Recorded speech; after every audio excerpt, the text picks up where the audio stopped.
şunu doğruna aktivist deyip gören haram adları yönetimiyle sevdiğim bunların hareketleri beni yalan ortduruyor. Yani eğer şu izateyle de Murat Kurbanov ne mi diye?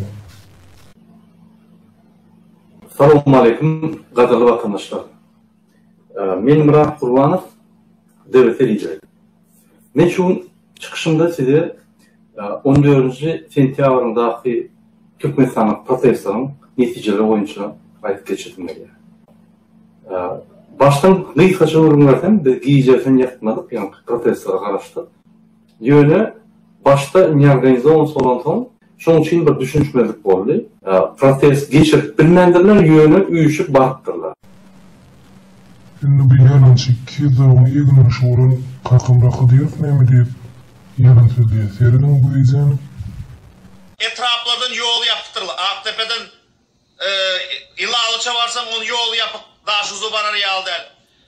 Eyle ki Köyne'den, Oktavar'dan barar yal der. Yol şu buldum sazlamayı.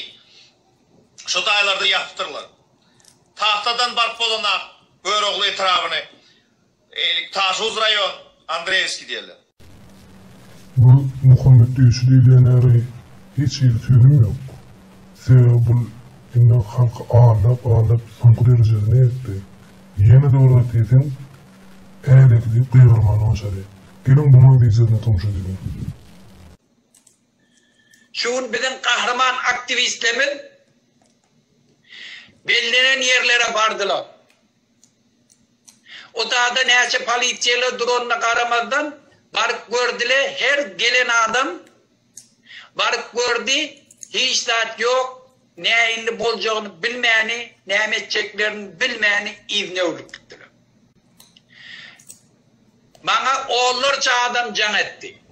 Murat Kurbanov'a yüzlerce adam can edip aydıptır. Biz ne değil inni deyip.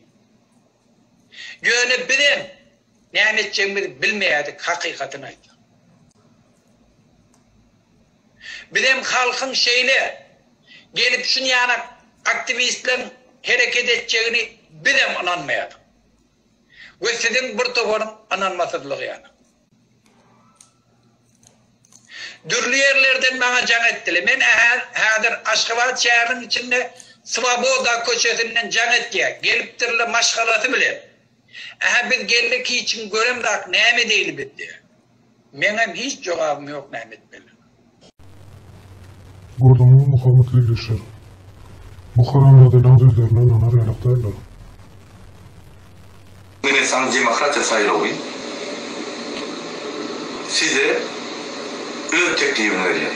Biz her adama miting çıkan, protest çıkan adama $500 meşhuruna kommersiyel kurs boyunca biz tölersin. Biz pul verip adam çıkacak. Öyle de pulu için adam çıkan yoksa çıkmadı.